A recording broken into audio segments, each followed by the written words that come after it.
সীমান্তে গোলাগুলি, ক্ষেপণাস্ত্র হামলার পর এবার ইসরায়েলি ড্রোন নিয়ে পাকিস্তানে হামলা চালিয়েছে ভারত। ইসলামাবাদের দাবি, হামলায় ব্যবহৃত অন্তত 25টি ড্রোন গুলি করে ধ্বংস করেছে পাকিস্তানি সেনারা।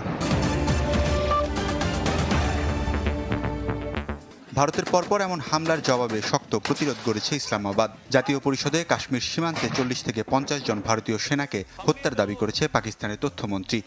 এখনও পাকিস্তানের পাল্টা শক্তিশালী হামলা না চালানোকে কৌশলগত সংযম বলছেন দেশটির পররাষ্ট্রমন্ত্রী। জানান, ভারতের কোন জায়গায় কোন মুহূর্তে হামলা করা হবে তার ছক কষে রেখেছে ইসলামাবাদ। নিয়ন্ত্রণ রেখায় আমরা শুধু 40 থেকে 50 জন ভারতীয় সেনাকে হত্যাই করিনি, তাদের ব্রিগেড সদর দপ্তরও ধ্বংস করেছি। প্রচলিত যুদ্ধে একটি সম্পূর্ণ ব্রিগেড ধ্বংস করা অনেক বড় সাফল্য।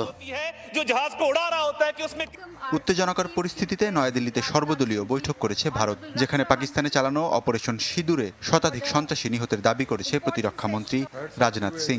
পাকিস্তান পাল্টা হামলা না চালালে ভারত আর কোনো হামলা চালাবে না বলেও জানান তিনি।